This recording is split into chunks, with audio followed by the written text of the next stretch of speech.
Hello students, hi, welcome back to my channel learning with Divya. आज हम करेंगे students class number 35 और आज हम करेंगे टॉप 100 प्रीवियस ईयर क्वेश्चंस को सॉल्व। इससे पहले हम 34 क्लासेस कर चुके हैं जो कि TGT, GIC, assistant professor, LT, net, home science के लिए बहुत इंपॉर्टेंट है। सभी प्रीवियस ईयर क्वेश्चन आपको डेफिनेटली हेल्प करेंगे आपके एग्जाम में। आज भी हम कुछ इंपॉर्टेंट क्वेश्चंस को सॉल्व करेंगे, डिस्कस करेंगे स्टूडेंट्स, और ये भी आपके लिए बहुत हेल्पफुल होने वाले हैं। तो चलिए फिर स्टार्ट कर लेते हैं। Let's start the topic. Top 100 previous year questions को हम सॉल्व करेंगे।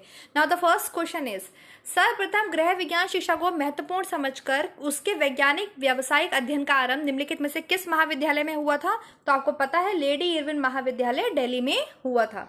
Now the second question is, निम्नलिखित में से कौन सा कथन सही है? बताइए। जनवरी 1927 में पूना में प्रथम अखिल भारतीय महिला अधिवेशन हुआ। ये बात बिल्कुल सही है और इसी में जो है गृह विज्ञान की हायर एजुकेशन की शिक्षा की नींव डाली गई थी। ये बात भी ठीक है। तो ये दोनों ही बातें जो हैं आपके एकदम करेक्ट हैं। ये जो पीडीएफ है स्टूडेंट, ये आपको मिल जाएगा टेलीग्राम चैनल पर भी एंड व्हाट्सएप ग्रुप पर भी। चलिए नेक्स्ट क्वेश्चन की तरफ बढ़ते हैं हम। गृह विज्ञान प्रसार शिक्षा की सफलता एक असर्शन है इससे संबंधित कार्य करने वाली संस्थाओं पर निर्भर करती है। भाई, जो भी लोग चाहे आपके, हमने कौन कौन से ऑर्गेनाइजेशन पढ़ लिए, अखिल भारतीय महिला अधिवेशन पढ़ लिया, इसके अलावा जो है आपके अखिल भारतीय गृह विज्ञान संघ है, HSAI जो है, वो भी इसके कल्याण और विकास के तो निरंतर कार्य करता रहता है। तो भाई, जो भी संस्थाएं हैं, जो भी डेवलपमेंट ऑर्गेनाइजेशंस हैं, चाहे वो आपके सरकारी हो, गैर सरकारी हो, सभी इसके विकास में सफलतापूर्वक कार्य करते हैं, जिसकी वजह से डिपेंड करता है कि वो लोग किस तरीके से वर्क कर रहे हैं और किस तरीके से एजुकेशन आपकी डेवलप हो रही है। तो ये दोनों बातें बिल्कुल ठीक हैं। ओके, ऑप्शन नंबर ए हो जाएगा। Now the second question is, third question is, देश में व्यावहारिक पोषाहार कार्यक्रम आरंभ करने के लिए किन किन अंतर्राष्ट्रीय संस्थाओं का योगदान रहा है? देखिए, ANP की बात हो रही है, अप्लाइड न्यूट्रिशन प्रोग्राम, ये मैंने पढ़ाया हुआ है स्टूडेंट्स। तो FAO इसमें सहयोग करता है, WHO करता है, यूनिसेफ करता है, United Nations international children emergency fund ये भी हेल्प करता है। वर्ल्ड ट्रेड ऑर्गेनाइजेशन नहीं करता, क्योंकि ये ट्रेड की बात करता है, व्यापार की बात करता है, वर्ल्ड ट्रेड ऑर्गेनाइजेशन। ठीक है, ये आपके ANP में किसी भी प्रकार के न्यूट्रिशन प्रोग्राम को चलाने में हेल्प नहीं करता। तो ऊपर के तीनों हो जाएंगे। अब आप यहाँ पर इसका आंसर लगा सकते हैं। Now the next question is, इनमें से कौन सी बातें बताइए सही हैं ANP के बारे में? ANP का जो लक्ष्य है, जो गोल है, वो रक्षणात्मक भोज्य पदार्थ, मतलब आपके जो body building food and protective food होते हैं, लाइक वेजिटेबल्स, फ्रूट्स, आपके पल्सेस, इनका प्रोडक्शन करना, इनसे पोषण संबंधी शिक्षा देना था। बिल्कुल सही, एकदम करेक्ट बात है। ANP का ऑब्जेक्टिव था प्रोटेक्टिव फूड का डेवलपमेंट करना, उनके न्यूट्रिशन लेवल को बताना, लोगों के पोषण संबंधी सुधार करना। ओके, इस कार्यक्रम के द्वारा जो प्रसार कार्यकर्ता होते हैं, उन्हें फल सब्जी की बागवानी, ये सब बातें सही हैं। बिल्कुल पोषण विज्ञान का प्रशिक्षण प्रदान किया गया, जिससे वो लोगों को भी अवेयर कर पाए कि किस तरीके से फ्रूट्स एंड वेजिटेबल्स उनके लाइफ में इंपॉर्टेंस रखते हैं, वो कैसे उन्हें उगा सकते हैं, कैसे उनको कंज्यूम कर सकते हैं, कैसे अपना नेशनल जो आपका हेल्थ लेवल है उसको बढ़ा सकते हैं। ओके, तो ये दोनों बातें बिल्कुल सही हैं। अब आप लगा सकते हैं answer. Now the next question is, आरंभ में प्रसार शिक्षा कार्यक्रम स्थापित करने पर लागू करने में बहुत सारी कठिनाइयों का सामना करना पड़ता था, प्रॉब्लम्स को फेस करना पड़ता था, जिसका महत्वपूर्ण कारण था प्रशिक्षित कार्यकर्ताओं की कमी थी। मतलब ट्रेन लोग नहीं थे, लोगों को पास ट्रेन लोगों की, ट्रेन वर्कर्स की कमी थी, जिसकी वजह से कोई भी जो प्रोग्राम आता था वो प्रॉपर्ली सक्सेस नहीं हो पाता था। एजुकेशन की कमी थी, ट्रेन बंदों की कमी थी। भारत आजाद हुआ था, संविधान लागू हुआ था 1950 में, तो ट्रेन लोग नहीं थे, इस वजह से कोई भी एक्सटेंशन प्रोग्राम बहुत सक्सेस नहीं हो पाता था। ओके, चलिए नेक्स्ट क्वेश्चन की तरफ चलते हैं। गृह विज्ञान प्रसार शिक्षा कार्यक्रम का आरंभिक विकास के तहत निम्नलिखित कार्य हुए। मतलब जब होम साइंस एजुकेशन को डेवलप किया जा रहा था हमारे देश में, ब्रिटिश काल से ही होम साइंस एजुकेशन की बात हो रही है। 1920 से 40 से बात हो रही है होम साइंस एजुकेशन की। ठीक है, अमेरिका, यूरोप, ब्रिटेन में तो ये पहले ही स्टार्ट हो चुका था डोमेस्टिक साइंस के टर्म्स में और होम इकोनॉमिक्स के टर्म्स में, लेकिन भारत में 1920 1940 में ब्रिटिश शासन काल से स्कूल कॉलेजेस में होम साइंस की एजुकेशन दी जाने लगी थी। ओके, तो ये जो डेवलपमेंट हो रहा था, इसमें ये तीनों बातें आ जाएंगी कि भाई महाविद्यालयों में प्रसार इकाइयों की स्थापना हो रही थी, कृषक कन्याओं को ट्रेन किया जा रहा था, सरकारी संबंध विभागों से सहयोग स्थापित किया जाता ताकि वो कोऑपरेट करे होम साइंस एजुकेशन को डेवलप करने में। Okay, now the next question is, इसको आपको मिलाना है, आपके सामने दो सूची हैं, ये कहाँ कहाँ है, ये जो संस्थान है ये कहाँ कहाँ है। तो देखिए कस्तूरबा गांधी स्मारक ट्रस्ट आपके इंदौर में है।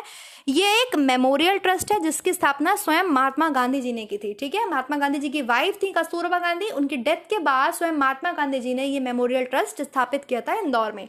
लेडी इरविन कॉलेज आपके दिल्ली में है, लिटरेसी हाउस आपके लखनऊ में है, और एग्रीकल्चर इंस्टीट्यूट बड़ौदा हो जाएगा यहाँ पर। ठीक है, now the next question is, गृह विज्ञान के अंतर्गत निम्नलिखित विषयों की पढ़ाई होती है। कौन कौन से सब्जेक्ट्स पढ़ाए जाते हैं? तो आप बिल्कुल आंख बंद करके बता सकते हैं, केवल संगीत कला और नृत्य कला को छोड़कर इन सबको पढ़ाया जाता है। हस्तशिल्प उद्योग, कुटीर उद्योग मतलब small scale industries, large scale industries, जो आपके हाउस होल्ड इंडस्ट्रीज होती हैं, इन सबको पढ़ते हैं। जब आपने एंटरप्रेन्योरशिप पढ़ा होगा, मैनेजमेंट पढ़ा होगा, तो ये सब पढ़ाया जाता है। लेकिन संगीत, म्यूजिक एंड आर्ट ये खुद एक बहुत ब्रॉड एरियाज हैं, इनके अलग ही बिल्कुल कॉन्सेप्ट हैं, ये होम साइंस में इंक्लूड नहीं होते, ये खुद एक बहुत बड़े बड़े एरियाज हैं। Okay, now the next question is, home maker की जनवरी 1963 में सरकारी रिपोर्ट के अनुसार प्रशिक्षण केंद्रों का ढांचा निम्नलिखित प्रकार से वर्णित किया गया। 1 जनवरी 1963 में रिपोर्ट प्रस्तुत की गई थी होम मेकर से रिलेटेड। तो उसमें क्या था भाई, उसमें ग्राम सेविका ट्रेनिंग सेंटर को 4 सदस्यीय बनाया गया, मतलब वहां पे 4 सदस्य और भेजे जाएंगे और इंक्लूड किए जाएंगे। एंड इसके अलावा आपके इसमें आरंभ में 25 होम साइंस वीक खोले गए, ये बात भी सही है। तो पहला एंड थर्ड नंबर की बात बिल्कुल ठीक है, अब आप यहाँ पर लगा सकते हैं। Now the next question is, इसमें से सही कथन बताइए। औपचारिक शिक्षा मतलब फॉर्मल एजुकेशन एक प्रकार की संस्थागत शिक्षण पद्धति है, बिल्कुल सही बात है। इंस्टीट्यूशन में दी जाने वाली एजुकेशन है, लिमिटेशन करिकुलम होता है, लिमिटेशन टाइम टेबल होता है, उसको फॉलो करना होता है, लिमिटेड स्टूडेंट्स होते हैं उसके अंदर। ठीक है, तो जिसकी सीमाएं हैं विद्यालय, महाविद्यालय, विश्वविद्यालय तक, इसमें एक निर्मित वर्गीकृत पाठ्यक्रम है, परीक्षाओं के आधार पर शिक्षार्थी को उत्तीर्ण किया जाता है। तो ये दोनों ही बातें एकदम करेक्ट हैं फॉर्मल एजुकेशन के लिए। अब आप ऑप्शन लगाइए, ऑप्शन नंबर सी इसमें करेक्ट हो जाएगा। Now the next question is, गृह विज्ञान प्रसार शिक्षा का इतिहास के निम्नलिखित कौन सा कथन सही है? 1955 to 56 तक भारत के विभिन्न राज्यों में प्रसार प्रशिक्षण केंद्र के 27 होम साइंस विंग खोले गए। अभी हमने बात करी 25 होम साइंस विंग थे, लेकिन अभी 27 होम साइंस विंग्स हो गए हैं 55-56 तक। ये बात एकदम करेक्ट है स्टूडेंट, क्योंकि हम बात कर चुके हैं 1920-1940 से ही जो है आपके स्टार्ट हो गई थी। 1936 में आपके गृह विज्ञान विषय को अनिवार्य कर दिया गया था। ठीक है, तो ये बात बिल्कुल ठीक है, दोनों ही बातें यहाँ पर एकदम ठीक हो जाएंगी। जो जितने भी होम साइंस एक्सटेंशन लोग थे उन्हें ट्रेनिंग भी प्रोवाइड की जाने लगी थी। अब आप ऑप्शन यहाँ पे लगाएंगे कौन सी बातें सही हैं। नेक्स्ट चलते हैं, गृह विज्ञान शिक्षा कैसी शिक्षा है? आप बताइए। बिल्कुल बहुपक्षीय है, मल्टी डिसिप्लिनरीज है, food, textile, management, child development, entrepreneurship, consumer economics, bacteriology, organic chemistry, पता नहीं कितने कितने सब्जेक्ट्स आप पढ़ते हैं। तो बहुपक्षीय है, कंप्यूटर्स तक आपने पढ़ते हैं इसके अंदर, व्यवहार उन्मुखी, आपके बिहेवियर को डेवलप करने वाला है, कंपलसरी नहीं है, स्वैच्छिक कार्यक्रम है, आपकी इच्छा के अनुसार, आपकी जबरदस्ती नहीं थोपा जाता, और वैज्ञानिक पहुंच तो है। तो ये सभी हो जाएगा। ठीक है, गृह विज्ञान की डेफिनेशन ही है कि यह कला और विज्ञान का संयोग है। चलिए नेक्स्ट देखते हैं, निम्नलिखित में से कौन सा कथन सही है? गृह विज्ञान प्रसार शिक्षा ग्रामीण महिलाओं की आवश्यकता के अनुरूप निर्धारित किया जाता है। देखिए कोई भी एक्सटेंशन प्रोग्राम जो होता है वो रूरल एरियाज को डेवलप करने के लिए बनाया जाता है, वहाँ की फीमेल्स को डेवलप करने के लिए बनाया जाता है। जब बात होम साइंस एक्सटेंशन प्रोग्राम की आ रही है तो बिल्कुल पॉजिटिव बात कह रहा है ये, क्योंकि भाई हम जिस भी लोकल एरियाज में जाते हैं उनकी नीड्स के अकॉर्डिंग प्रोग्राम्स को बनाते हैं ताकि उनकी नीड्स को फुलफिल किया जा सके। ठीक है, जिससे उनको रोजी रोटी प्राप्त हो सके, ऐसे कार्यक्रम बनाते हैं। तो बिल्कुल पॉजिटिव बातें हो रही हैं, दोनों ऑप्शंस ठीक है। Now the next question is, गृह विज्ञान में मतलब होम साइंस में पीएचडी की डिग्री प्राप्त करने वाले भारतीय जो पूसा बिहार में गृह विज्ञान संकाय के मतलब होम साइंस डिपार्टमेंट में डीन थे, वो कौन थे? KN चंद्रशेखर। इन्होंने होम साइंस में PhD प्राप्त करी थी। Now the next question is, 4 संस्थान है, आपको मिला देना है। शास्त्रीय गृह विज्ञान कॉलेज कहाँ पर है? ये जबलपुर में है। क्वीन पैरी कॉलेज आपके मद्रास में है। बिहारी लाल होम साइंस कॉलेज कैलकाटा में है। श्री अविनाश लिंगम गृह विज्ञान कॉलेज कोयम्बटूर में है। ये चारों ऑप्शन आपके मिल गए, सुमेल हो गया है। Now the next question is, कौन सा कथन सही है बताइए? 1909 में अमेरिकन होम इकोनॉमिक्स एसोसिएशन की स्थापना हुई थी। बिल्कुल सही बात, एकदम करेक्ट बात। 1909 में अमेरिकन होम इकोनॉमिक्स एसोसिएशन की स्थापना की गई थी और यूरोप में जो है गृह विज्ञान की शिक्षा भारत से पहले स्टार्ट हो गई थी। यूरोप, ब्रिटेन, अमेरिका से ही जो है वहाँ पे पहले ही स्टार्ट हो गई थी, उसके बाद जो है भारत में ये कॉन्सेप्ट आया है। ठीक है, तो ये चीज़ सही है कि ये पहले ही स्टार्ट हो गई थी। चलिए उसको देख के ही हमारे देश में जो है इसको डेवलप किया गया है। Now the next question is, Bharat में ब्रिटिश सरकार के दौरान ही गृह विज्ञान शिक्षा के क्षेत्र में काफी विकास हुआ। अभी मैंने आपको बताया 1920 से 1940 में स्कूल कॉलेज में गृह विज्ञान, घरेलू अर्थव्यवस्था विषय की शिक्षा दी जाने लगी थी। एकदम सही बात है, दोनों बातें बिल्कुल सही हैं, AR दोनों सही हैं, R एक की सही व्याख्या है। Now the next question is, Bharat में कृषि संबंधी अनुसंधान को बढ़ावा देने के उद्देश्य से एग्रीकल्चर रिसर्च इंस्टीट्यूट की स्थापना 1908 बिहार में हुई थी। देखिए 1905 में हुई थी, तो ये ऑप्शन यहाँ पे गलत हो गया। ठीक है, एग्रीकल्चर के रिसर्चेस को डेवलप करने के लिए, उसे बढ़ावा देने के लिए, इंक्रीज करने के लिए भारत में इंडियन एग्रीकल्चर रिसर्च इंस्टीट्यूट की स्थापना 1905 में हुई थी। आप पढ़ सकते हैं, विकिपीडिया कीजिएगा। और इस संस्थान को स्वतंत्रता के बाद दिल्ली स्थानांतरित किया गया था। बिल्कुल गलत बात, ये दोनों बातें गलत हैं। ये जो ऑर्गेनाइजेशन है, बिहार में भूकंप आ गया था जिसकी वजह से इसको जो है दिल्ली स्थानांतरित किया गया था 1936 में, मतलब फ्रीडम से पहले, फ्रीडम के बाद नहीं, फ्रीडम से पहले ही इसको जो है दिल्ली में ट्रांसफर कर दिया गया था। तो कौन से कथन सत्य हैं? कोई भी कथन इसमें सत्य नहीं है, ये दोनों ही बातें गलत हैं। तो डी हो जाएगा, ना तो 1 ना तो 2। Now the second question is, next question is, कृषि अनुसंधान को बढ़ावा देने के लिए इंडियन एग्रीकल्चर रिसर्च इंस्टीट्यूट को दिल्ली कब ट्रांसफर किया गया, स्थानांतरित किया गया? अभी मैंने बात करी 1936 में। Okay, now the next question is, औपचारिक शिक्षा संस्थागत शिक्षण पद्धति है जिसकी सीमाएं, ये हम बात कर चुके हैं, तो इसमें आपके दोनों ही बातें एकदम ठीक है भाई। निर्मित वर्गीकृत पाठ्यक्रम होते हैं, पहले से ही जो है ऑर्गेनाइज करिकुलम होता है, परीक्षा ली जाती है, बच्चों को उत्तीर्ण किया जाता है, ये सब बातें एकदम ठीक है। संस्थागत है मतलब इंस्टीट्यूशनल एजुकेशन है, कौन सी? Formal education. लोकप्रिय व्यक्तित्व के लिए प्रसार शिक्षण में गुण नहीं होना चाहिए। क्या नहीं होना चाहिए? तो आप देखते ही बता देंगे कि भाई भय बलपूर्वक कार्य करने वाला वो नहीं होना चाहिए। विनम्र होना चाहिए, लोगों को अच्छा लगे ऐसा होना चाहिए, शांत होना चाहिए, विनोदी होना चाहिए, सब होना चाहिए, लेकिन डरा के ना काम करवाए।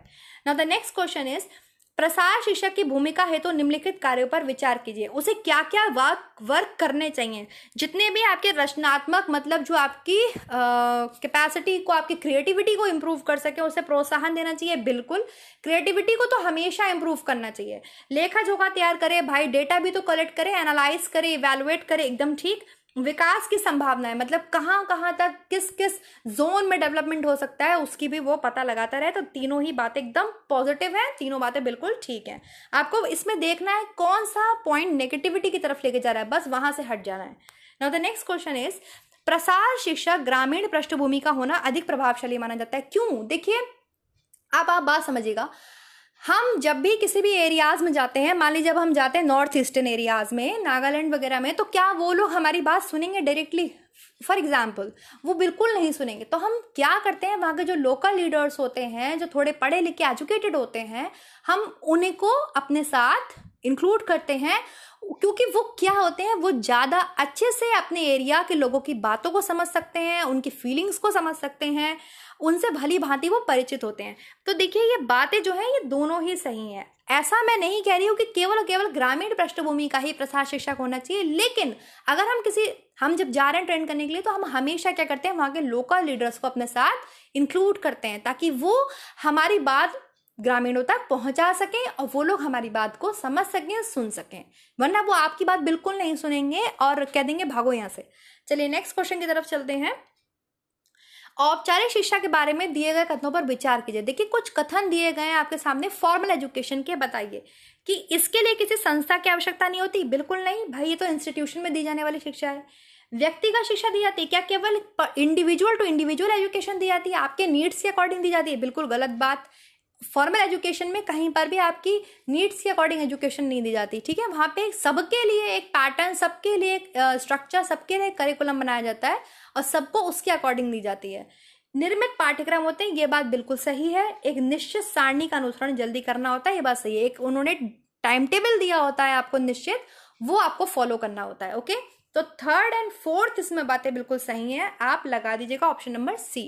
Now the next question is, औपचारिक शिक्षा के साधन के रूप में निम्नलिखित में से किस साधन का उपयोग शिक्षार्थी नहीं करेगा? आप बताइए, अगर वो फॉर्मल एजुकेशन कर रहा है तो उसको नहीं करना होगा। सॉरी, अनौपचारिक शिक्षा, सॉरी अनौपचारिक मतलब इनफॉर्मल एजुकेशन की बात हो रही है। इनफॉर्मल एजुकेशन कौन सी होती है? जहां पर बच्चे पत्र पत्रिकाएं से, टेलीविजन से, मोबाइल से, जैसे आप मुझसे पढ़ रहे हैं, पत्राचार से पढ़ सकते हैं, लेकिन वहां पे कहीं भी कोई भी फिक्स्ड करिकुलम नहीं है कि यही करिकुलम आपको पढ़ना है, फॉलो करना है। ओके, तो डी हो जाएगा जिसको वो नहीं उपयोग करते हैं। Now the next question is, निम्नलिखित में से किस शिक्षा प्रणाली में शिक्षार्थी न केवल मुफ्त पढ़ाए जाते हैं बल्कि उन्हें भोजन, दवा, किताबें, बुक्स भी मुफ्त में दी जाती हैं? परीक्षाएं उनकी ऐसे एज सच नहीं ली जाती कि उनको बैठा के कॉपी पेंसिल टेस्ट लिया जाए। तो आप देखते ही बता देंगे इनफॉर्मल एजुकेशन। कौन सी हो जाएगी? इनफॉर्मल एजुकेशन, अनौपचारिक शिक्षा। नेक्स्ट क्वेश्चन, अनौपचारिक शिक्षा से कौन से लोग लाभान्वित होते हैं? शहर के, गांव के बच्चे, कौन से? जो सबसे ज्यादा, जो मोस्ट अधिक पूछा है तो भाई गांव के हो जाएंगे। ऐसा नहीं है कि शहर के बच्चों को नहीं दी जाती, शहर के बच्चों को भी दी जाती है, लेकिन अगर हम अधिक की बात कर रहे हैं, क्योंकि ऐसा एक मतलब है कि भाई गांव के बच्चों के पास थोड़ा मतलब नहीं इतने उनके पास साधन होते हैं कि वो जाकर के बाहर एजुकेशन ले सकें। लेकिन अभी हमारा बहुत ट्रेंड चेंज हो रहा है, गाँव में भी स्कूल्स खोले जा रहे हैं, अच्छे अच्छे टीचर्स भी वहां जा रहे हैं पढ़ाने वाले। Okay, now the next question is, निम्नलिखित में से अनौपचारिक शिक्षा की विशेषताएं, मतलब इनफॉर्मल एजुकेशन की क्या क्या क्वालिटीज हैं आपसे पूछा जा रहा है। पूर्व निर्धारित पाठ्यक्रम नहीं होते हैं, एकदम सही बात, ठीक है। इनमें सिद्धांत प्रयोग होते हैं, गलत बात। कोई प्रिंसिपल, कोई मतलब मैं ये नहीं कह रही हूँ कि ये बिल्कुल असैद्धांतिक प्रणाली है, नहीं भाई, सब कुछ होता है, लेकिन एकदम मतलब कुछ ऐसे प्रिंसिपल्स नहीं है कि नहीं आपको 9 to 12 ही आना है तो 9 to 12 ही आना है, तो ये नहीं होता, ठीक है। शिक्षण कार्य मतलब जो टीचिंग है वो आवश्यकता समस्या मूलक होता है, एकदम ठीक। जैसी नीड्स है, जैसी लोगों की पहचान, मान लो किसी को एम्ब्रॉयडरी सिखा के अगर हम किसी को वो कर सकते हैं, एम्पावर कर सकते हैं, तो हम वैसे करते हैं। अगर कोई मान लीजिए कृषि करके एम्पावर हो रहा है तो उसको कृषि सिखा के एम्पावर करते हैं। कोई पॉट्स बना के एम्पावर हो रहा है तो उसको पॉट्स बना के एम्पावर बनाते हैं। जैसा जहाँ पे लोकल एरियाज में जो भी उनके लोकल रिसोर्सेज होते हैं उनका यूज करके। नियमों का पालन अति आवश्यक है। देखिए, नियमों का पालन बहुत ज़्यादा आवश्यक नहीं होता है, लेकिन हाँ इम्पॉर्टेंट है, लेकिन अति आवश्यक नहीं है। तो केवल कौन सा हो गया? सेकेंड एंड थर्ड इसमें ठीक हो जाएगा। आप ऑप्शन अब लगा देंगे, option number B. Next question is, अनौपचारिक शिक्षा मुफ्त दी जाती है, किताबें भोजन भी मुफ्त में मिलती हैं। अनौपचारिक शिक्षा में शिक्षार्थी को कोई डिग्री प्राप्त नहीं होती, विद्यार्थी स्थानीय प्रशिक्षक द्वारा पढ़ाए जाते हैं। ये सभी बातें एकदम करेक्ट है इनफॉर्मल एजुकेशन के लिए। चलिए नेक्स्ट क्वेश्चन पे चलते हैं। प्रगतिशील विचारधारा, कुशल प्रबंधक, विज्ञान तकनीकी में विश्वास, निष्पक्ष नीति, दूरदर्शिता का गुण किसमें होना चाहिए? 4 ऑप्शन है आपके सामने, किसमें होना चाहिए? तो भाई जो एक्सटेंशन एजुकेटर है ना, शिक्षक जो है, उसमें होना चाहिए। निष्पक्ष हो, अच्छा प्रबंधक हो, मैनेजमेंट करने वाला हो, साइंस टेक्नोलॉजी में उसको विश्वास हो, ठीक है, दूरदर्शिता हो और प्रोग्रेसिव उसकी थिंकिंग हो, तो वो कौन है? एक्सटेंशन। हालांकि जितने स्कूल्स में भी शिक्षक हैं वो भी ऐसे होने चाहिए, सब होने चाहिए, लेकिन यहाँ पर एक्सटेंशन एजुकेटर की बात हो रही है। चलिए नेक्स्ट देखते हैं। व्यवस्था की प्रक्रिया के प्रथम सोपान के अंतर्गत योजना बनाई जाती है। कैसे बनाते हैं आप प्लानिंग? तो भाई सभी के लिए, यहाँ पर देखिए सभी के लिए, जो भी हमारे पास साधन है उसके अकॉर्डिंग बनाएंगे, जो भी आवश्यकता है उसके अकॉर्डिंग बनाएंगे, जो भी गोल्स है उसके अकॉर्डिंग बनाएंगे। तो सभी आधार पर हम प्लानिंग बनाते हैं। मैनेजमेंट में कुछ भी हम प्लान करने जाते हैं। तो नेक्स्ट क्वेश्चन, निम्नलिखित में से कौन सा विश्वविद्यालय जो है इनफॉर्मल एजुकेशन दे रहा है? बताइए कौन सा एजुकेशन इनफॉर्मल एजुकेशन दे रहा है? तो नालंदा ओपन यूनिवर्सिटीज जो है आपके, जो कि बहुत पुरानी यूनिवर्सिटी है, सबसे पहले तक्षशिला थी, फिर नालंदा थी, जो क्या दे रही है आपके ओपन यूनिवर्सिटी, जैसे आपके इग्नू हो गई, एसएमयू हो गई, सिक्किम मणिपाल यूनिवर्सिटी है, इग्नू है, और आपके राष्ट्रीय टंडन मुक्त विश्वविद्यालय, सब क्या है? ओपन यूनिवर्सिटीज हैं, जो कि इनफॉर्मल एजुकेशन लेने का मतलब जो बच्चे डायरेक्टली स्कूल कॉलेज जाके नहीं पढ़ सकते वो यहाँ से पढ़ सकते हैं। राष्ट्रीय ग्रामीण आजीविका मिशन के विषय में क्या बात सही है? अब बताइए, राष्ट्रीय ग्रामीण आजीविका mission, national rural livelihood mission, यह जो है आपके मिनिस्ट्री और रूरल डेवलपमेंट के अंतर्गत आता है। तो इसमें ये ग्रामीण क्षेत्र में निर्धरता निवारण के लिए, मतलब गरीबी को दूर करने के लिए इसकी शुरुआत 3 जून 2011 को हुई थी। एकदम सही, बिल्कुल करेक्ट बात। इसकी शुरुआत बिहार के बक्सर में हुई थी? जी नहीं, ये बात गलत है। थर्ड बात भी बिल्कुल सही है। ये योजनाएं महिलाएं, अनुसूचित जाति, जितने भी शेड्यूल्ड कास्ट, शेड्यूल्ड ट्राइब्स और जितने भी अल्पसंख्यक हैं उस पर विशेष रूप से केंद्रित है। तो फर्स्ट एंड थर्ड जो है वो एकदम सही बात है आपके राष्ट्रीय ग्रामीण आजीविका mission, national rural livelihood mission के लिए। ओके, चलिए नेक्स्ट क्वेश्चन की तरफ चलते हैं। निम्नलिखित में से किस योजना के तहत जो है आपके 100 मतलब परिवार के व्यक्ति को कम से कम 100 दिनों तक रोजगार मुहैया कराना निश्चित किया गया है? अब ये आप खुद बताएंगे, इसका आंसर आप खुद देंगे। इसमें से कौन सा ऐसा प्रोग्राम है जो 100 दिनों तक रोजगार मुहैया कराना निश्चित करता है? ये क्वेश्चन मैं पहले भी करा चुकी हूँ। नेक्स्ट चलते हैं, ये होमवर्क है, इसका आंसर मुझे चाहिए। प्रधानमंत्री ग्रामोदय योजना के अंतर्गत कौन से कार्य किए जाते हैं? क्या क्या किए जाते हैं प्रधानमंत्री ग्रामोदय योजना के अंतर्गत? भाई नया आवास निर्माण दिया जाता है, ठीक बात है। पुराने आवास अर्ध निर्मित निवास का जो है उन्नयन किया जाता है, ठीक बात है। स्वरोजगार के लिए सहायता और केवल केंद्र सरकार की भागीदारी है, ये बात ठीक नहीं है कि कोई एम्प्लॉयमेंट प्रोग्राम नहीं दे रहा है। ये ग्रामोदय योजना है, आवास निर्माण से संबंधित है। तो पहला दूसरा सही है, तीसरा एंड फोर्थ नहीं ठीक है। ओके, यहाँ पर इसमें आप कूट लगा देंगे। Now the next question is, निम्नलिखित में से किस योजना के अंतर्गत परिसंपत्तियों का वितरण किया जाता है? देखिए बहुत डिटेल से पढ़िएगा। स्वर्ण जयंती ग्राम स्वरोजगार योजना मैं पढ़ाने वाली भी हूँ, 2 प्रोग्राम्स आपको, IRDP एंड स्वर्ण जयंती ग्राम स्वरोजगार योजना। इस प्रोग्राम के अंतर्गत जो है परिसंपत्ति, एक इसका मेन ऑब्जेक्टिव है, ये परिसंपत्ति का वितरण किया जाता है, ठीक है। बहुत इंपॉर्टेंट है, ये मैं पढ़ाऊंगी। Now the next question is, Swarna Jayanti ग्राम स्वरोजगार योजना के विषय में असत्य बात बताइए, गलत बात बताइए कि इसमें कौन सी बात गलत है। तो इसमें जो है आपकी केवल दूसरी बात गलत है कि भारत के सभी गरीब परिवारों को जी नहीं, जो गरीबी रेखा से नीचे है ना, उनको स्वरोजगार मतलब एम्प्लॉयमेंट के लिए ऋण की व्यवस्था है, जो गरीबी रेखा से भी नीचे है। बाकी ये दोनों बातें बिल्कुल ठीक है। 1 अप्रैल 1999 को हुई थी, ठीक है। और 75-25 की जो है भागीदारी है केंद्र और राज्य सरकार की। केंद्र की है 75, राज्य सरकार की है 25। ये मैं पढ़ाऊंगी डिटेल में, आप पढ़िएगा। तो इसमें केवल गरीबी रेखा से नीचे हो जाएगा, ठीक है, सभी गरीब परिवारों के लिए नहीं है ये। चलिए नेक्स्ट क्वेश्चन देखते हैं। एक गृहिणी को गृह व्यवस्था को सुचारू ढंग से चलाने के लिए कौन से साधन अपनाने चाहिए? तो सभी साधन अपनाने चाहिए, मानवीय, भौतिक, सार्वजनिक, जो भी उपस्थित हो वो रिसोर्सेज को यूज करना चाहिए। नेक्स्ट है, कार्यक्रम नियोजन के क्या लाभ हैं? कार्यक्रम नियोजन मतलब प्रोग्राम प्लानिंग क्या करती है? ये किसी भी प्रकार से लोगों को आर्थिक और राजनीतिक रूप से सशक्त नहीं बनाती है। भाई हम कोई भी प्रोग्राम बनाते हैं तो राजनीतिक रूप से सशक्त बनाने के लिए नहीं बनाते हैं, सामाजिक रूप से सशक्त बनाने के लिए बनाते हैं। बाकी सभी ऑप्शंस ठीक है, आप पढ़ सकते हैं। 2nd, 3rd एंड 4th बिल्कुल सही है, ठीक है। नाउ नेक्स्ट क्वेश्चन इज, निम्नलिखित में से कौन सा सिद्धांत कार्यक्रम नियोजन से संबंधित नहीं है? मतलब प्रोग्राम प्लानिंग से आपके संबंधित नहीं है। तो देखिए आपके अनुरूप जरूरतें होनी चाहिए, सामाजिक सहभागिता होनी चाहिए, लोचपूर्ण फ्लेक्सिबल होना चाहिए, बिहेवियर होना चाहिए, मूल्यांकन उपलब्धता होनी चाहिए। मनोरंजक नहीं होता कोई भी प्रोग्राम, इसलिए नहीं बनाते कि भाई वो आपका मनोरंजन बढ़ा रहा है, आप आ रहे हैं मजे ले रहे हैं, मनोरंजन कर रहे हैं, चले जा रहे हैं, इसके लिए नहीं बनाते, ठीक है।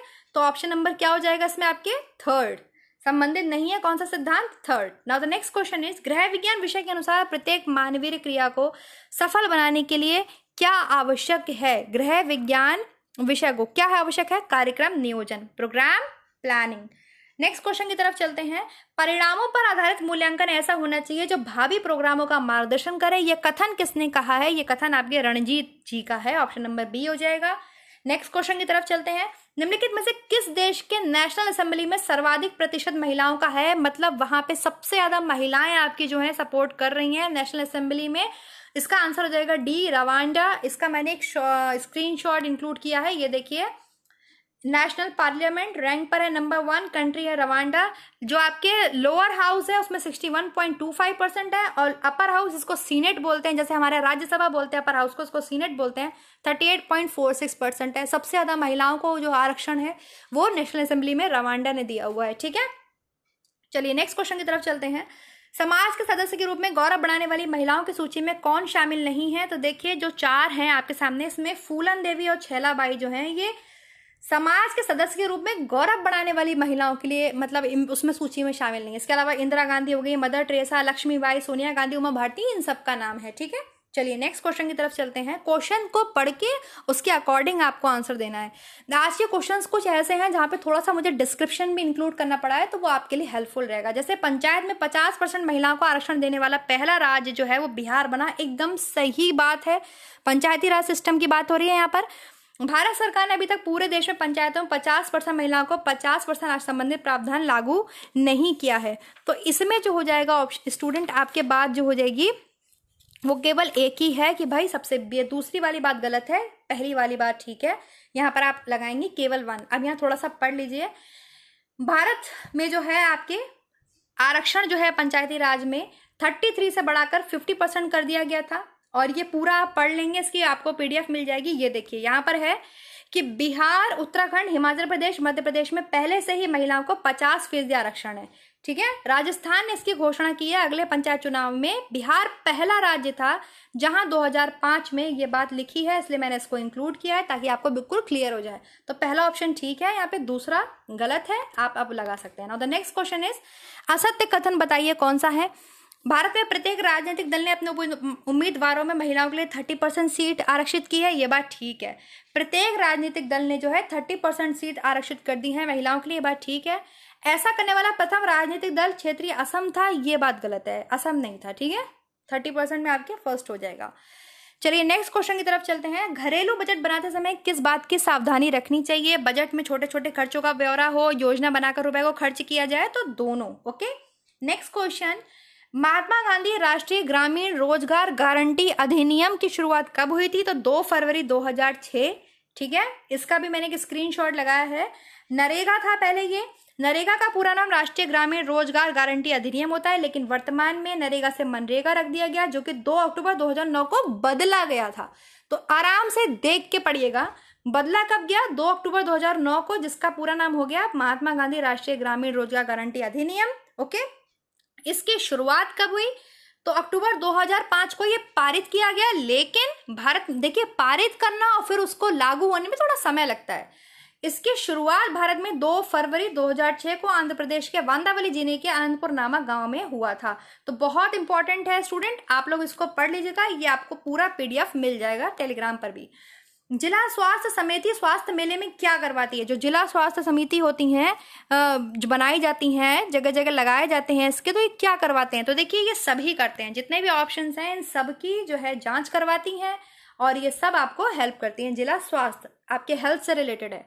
Now the next question is, ग्रामीण विकास अभिकरण के अंतर्गत भारत सरकार द्वारा देश के प्रत्येक राज्य में कौन से कार्यक्रम का संचालन नहीं किया जाता है। किसके संबंधित बात हो रही है, ग्रामीण विकास मतलब रूरल डेवलपमेंट की बात हो रही है। रूरल डेवलपमेंट के अंतर्गत भारत सरकार कौन सा नहीं चलाएगी, तो ऑब्वियसली सर्व शिक्षा अभियान। सर्व शिक्षा अभियान रूरल डेवलपमेंट प्रोग्राम नहीं है, एजुकेशनल प्रोग्राम है। बाकी सब आपके रूरल डेवलपमेंट प्रोग्राम्स हैं। ओके, इसीलिए मैं अलग अलग करके पढ़ाती हूँ। मैंने नेशनल हेल्थ प्रोग्राम्स अलग पढ़ाए हैं, महिला एवं बाल विकास कल्याण जो प्रोग्राम्स हैं वो अलग पढ़ाए हैं। अभी मैं गरीबी उन्मूलन प्रोग्राम, पॉवर्टी रिमूवल अलग कर दूंगी, जो कि रूरल डेवलपमेंट प्रोग्राम से रिलेटेड है। तो ऐसे आपको समझना है। Now the next question is, ग्रामीण स्वच्छता कार्यक्रम के विषय में क्या बात असत्य है। केवल नंबर 1 कि यह राष्ट्रीय स्तर पर असफल हो गया। ऐसा नहीं है भैया, असफल नहीं हुआ था। इसके अलावा इसके अंतर्गत जिला शिक्षा अधीक्षक के माध्यम से सभी विद्यालयों में शौचालय उपलब्ध कराए जाते हैं। वर्तमान समय में संपूर्ण स्वच्छता अभियान के तहत कार्य कर रहा है। दोनों बातें ठीक हैं। Now the next question is, प्रत्येक जिले में स्वास्थ्य समिति क्या करवाती है। तो भाई परिवार नियोजन कैंप भी लगाती है, स्वास्थ्य मेले भी लगाती है, लक्की ड्रा भी आयोजित करती है ताकि लोग घूमे फिरे मजे करें खूब आराम से, है ना। तो ये सभी ऑप्शंस आपके हो जाएंगे, लोग आए स्वास्थ्य समिति में, स्वास्थ्य मेले में। Now the next question is, 1913 में अंतर्राष्ट्रीय महिला दिवस को बदलकर 8 मार्च कर दिया गया था। ये बात बिल्कुल ठीक है स्टूडेंट्स। ग्रेगोरियन कैलेंडर के अनुसार रूस में महिलाओं को मताधिकार 8 मार्च को प्रदान किया गया था। देखिए इसमें जो हो जाएगा आपके बी ऑप्शन हो जाएगा। दोनों बातें सही है, लेकिन आर जो है वो एक ही सही व्याख्या नहीं कर रहा है। अभी मैं इसका भी आपको डिस्क्रिप्शन देती हूँ। यहाँ देखिए आप, मैंने इसका डिस्क्रिप्शन लगाया हुआ है, ये रहा। 1913 टू 1914 में, ठीक है, 1913 टू 14 में जो है आपके world war first campaign for peace, Russian women observe their first international women's day on February 23 पहले मनाया जाता था। लेकिन फिर इसमें क्या हुआ, फॉलोइंग डिस्कशन के बाद international women's day was agreed to be marked annually on March 8 इसको डिसाइड कर दिया गया 1913 में रशियन वुमेन्स ने, ठीक है। ट्रांसलेट किया गया वाइडली अडॉप्टेड गॉर्गियन कैलेंडर फ्रॉम फरवरी 23। तो गॉर्गियन कैलेंडर के अनुसार अब ये 8 मार्च को मनाया जाता है। 1913 में 14 में डिसाइड कर लिया गया था। पहले ही कब मनाया जाता था, आपके फैब में मनाया जाता था, फैब 23 को। ओके, तो ये भी इंपॉर्टेंट डेटा है, इसलिए मैंने इंक्लूड किया है। चलिए नेक्स्ट क्वेश्चन की तरफ चलते हैं। गृहिणी को कार्य का विभाजन किस आधार पे करना चाहिए भाई, तो दोनों आधार पे करना चाहिए। ये हम बात कर चुके हैं, रिपीट हो गया क्वेश्चन, कोई बात नहीं। निम्नलिखित में से कौन सा जो है कथन सत्य है या सही है? 1975 अंतर्राष्ट्रीय महिला वर्ष के रूप में मनाया गया। बिल्कुल दोनों बातें एकदम करेक्ट हैं, ये दोनों बातें एकदम करेक्ट है। 1975 जो ईयर था, ईयर की बात हो रही है, वर्ष की बात, ये अंतर्राष्ट्रीय महिला वर्ष के रूप में मनाया गया था। वर्ष 1975 में पहली बार संयुक्त राष्ट्र ने अंतर्राष्ट्रीय महिला दिवस को मान्यता दी थी। दोनों ही बातें एकदम करेक्ट हैं। नेक्स्ट क्वेश्चन की तरफ चलते हैं। निम्नलिखित में से किस महान व्यक्ति ने यह बात कही थी कि महिलाएं तो मुल्क की आधी आबादी है, यहाँ से हमारा नया कोपल फूटता है, अगर वो पिछड़ी रहेंगी तो घर का पतन नहीं हो पाएगा। महात्मा गांधी जी ने ये बात कही थी। Now the next question is, महिलाएं स्वास्थ्य सेवाओं के विकास में तत्पर रहती हैं, अपने स्वास्थ्य पर जो है सबसे अधिक ध्यान देती हैं। तो ये बातें एकदम करेक्ट है भाई, दोनों बातें सही है। आर की सही व्याख्या है ना, अपने स्वास्थ्य पर ध्यान तो देना पड़ेगा। निम्नलिखित कथनों पर विचार करिए कि ग्रामीण महिलाएं कृषि के क्षेत्र में अपना योगदान देकर ग्रामीण विकास को बढ़ावा देती हैं, तभी तो हम ग्रामीण महिलाओं को इंक्लूड करते हैं एग्रीकल्चर में। और क्या करती हैं? परिवार के सदस्यों के साथ खेती पे काम करने जाती हैं, तो पशुपालन भी करती हैं। क्या ज्यादातर पारिवारिक झगड़ों का कारण महिलाएं ही हैं? बस भाई तीसरी बात गलत है और पहली दूसरी एकदम सही है। तो आप लगा देंगे यहाँ पे कौन से कथन सत्य हैं, पहला एंड दूसरा। Now the next question is, प्रसार शिक्षा विद्यालय में दी जाने वाली शिक्षा जिसका उद्देश्य लोगों को मिलजुल कर समस्याओं को समाधान करना है। प्रसार शिक्षा में प्रौढ़ शिक्षा, अनौपचारिक शिक्षा का समावेश होता है। हाँ, प्रसार शिक्षा में प्रौढ़ शिक्षा एवं अनौपचारिक शिक्षा का समावेश होता है स्टूडेंट। तो देखिए इसमें जो है ए गलत है, बी सही है। भाई प्रसार शिक्षा किसी भी विद्यालय में दी जाने वाली शिक्षा नहीं है, बल्कि इनफॉर्मल एजुकेशन है। तो बी सही है, प्रौढ़ शिक्षा अनौपचारिक शिक्षा का समावेश होता है। चलिए नेक्स्ट क्वेश्चन की तरफ चलते हैं। प्रसार शिक्षा के दार्शनिक आधार पर निम्नलिखित कथनों पर विचार कीजिए कि प्रसार शिक्षा जो है आपके देखकर और रुचि जागृत की जाती है, ये जन सामान्य के लिए विकास है। इसमें आपके फर्स्ट ठीक है, प्रसार शिक्षा देखकर और करके जो इसमें इंटरेस्ट पैदा किया जाता है। इसका जो सर्वोत्तम साधक है वो आर्थिक संसाधन है, ये गलत बात है। सबसे इंपॉर्टेंट सोर्सेज आर्थिक संसाधन नहीं है, ये जन सामान्य के लिए है, जन सामान्य द्वारा जन सामान्य के विकास के लिए है। तो फर्स्ट एंड थर्ड ठीक है। Now the next question is, प्रसार शिक्षा के सिद्धांतों में निम्नलिखित में से कौन सा सही नहीं है? तो कार्यक्रम जनता की रुचि के अनुसार हो, सांस्कृतिक परिवर्तन का सिद्धांत, शहरों उन्मुखी रोजगार की तलाश। देखिए किसी भी जो प्रसार शिक्षा का जो भी आपके प्रिंसिपल है, किसी की भी कल्चर को जो है चेंज करना नहीं होता है कि भाई संस्कृति को हम चेंज कर दें, ऐसा कोई भी हमारा सिद्धांत नहीं होता है। Okay, now the next question is, प्रसार शिक्षा का सिद्धांत कौन सा है? अभी आपसे पूछा था कौन सा नहीं है, पूछा है कौन सा है, तो बाकी सभी हैं आपके। इसमें हो जाएगा, एक सेकेंड, ग्रामीण समुदाय का सर्वांगीण विकास। हाँ भाई सी हो जाएगा। कुप्रथाओं में बदलाव से इनकार, ऐसा नहीं है भाई, कुप्रथाओं में बदलाव के लिए तो प्रसार शिक्षा के प्रोग्राम्स किए ही जाते हैं। ग्रामीणों को शहर की ओर आकर्षित करना, ऐसा कुछ नहीं है कि भाई ग्रामीण शहर की तरफ चले जाओ, गाँव वाँव छोड़ दो, ऐसा कुछ नहीं है। तो ग्रामीण समुदाय का सर्वांगीण विकास मतलब overall development, option number C इसमें क्या हो जाएगा, करेक्ट हो जाएगा। Now the next question is, सरकार द्वारा चलाई जा रही विभिन्न ग्रामीण परियोजनाओं का उद्देश्य क्या है? तो ये सभी हैं, जीवन स्तर में सुधार करना, जितने भी अनुसूचित जाति जनजाति हैं उनको सुरक्षा प्रदान करना, महिलाओं बच्चों की स्थिति में सुधार करना, ऑप्शन नंबर डी हो जाएगा। नेक्स्ट क्वेश्चन इज, प्रसार शिक्षा का मुख्य उद्देश्य क्या है? कृषि में उन्नति, सामुदायिक सेवाओं को अच्छा बनाना, ग्रामीण समुदाय का सर्वांगीण विकास, मतलब सभी। Now the next question is, प्रसार शिक्षा में प्रशासन के आधारभूत सिद्धांत के अंतर्गत क्या शामिल है? तो आप क्या आ जाएगा, सभी, ऑप्शन नंबर डी, क्योंकि सब पॉजिटिव बात कर रहे हैं। ठीक है। Now the next question is, प्रसार शिक्षा के तहत मूल्यांकन से क्या लाभ है? इवैल्यूएशन से क्या मिलता है? भाई कार्यक्रम की कमी का पता चलता है, भविष्य की योजनाओं की वास्तविकता पता चल जाती है कि भाई क्या ओरिजिनलिटी है, हम जो भी प्रोग्राम्स बना रहे हैं, कार्यक्रम हमारा कितना प्रभावशाली है, तो ऑप्शन नंबर डी, सभी। Now the next question is, गांव में प्रसार कार्य करते समय आपको जो है किन संसाधनों को, मतलब कौन से रिसोर्सेज को प्राथमिकता देनी चाहिए, कौन से रिसोर्सेज को आप सबसे ज्यादा इंपॉर्टेंस देंगे? तो जो वहां के स्थानीय संसाधन है, लोकल रिसोर्सेज हैं, उसको हम इंपॉर्टेंस देंगे, ना कि बाहरी संसाधन को। तो ऑप्शन नंबर ए हो जाएगा। चलिए नेक्स्ट देखते हैं। बस ये लास्ट क्वेश्चन है स्टूडेंट। तो वीडियो कैसा लगा, लाइक शेयर एंड कमेंट करके जरूर बता दीजिएगा, और कमेंट सेक्शन में अपना फीडबैक जरूर छोड़ दीजिएगा। जो होमवर्क देने के लिए बोला है वो होमवर्क भी कर लीजिएगा। चलिए फिर नेक्स्ट वीडियो मिलते हैं नेक्स्ट टॉपिक के साथ। ये क्वेश्चंस कैसे लगे फीडबैक जरूर दीजिएगा। Okay, thank you so much. चलिए फिर मिलते हैं।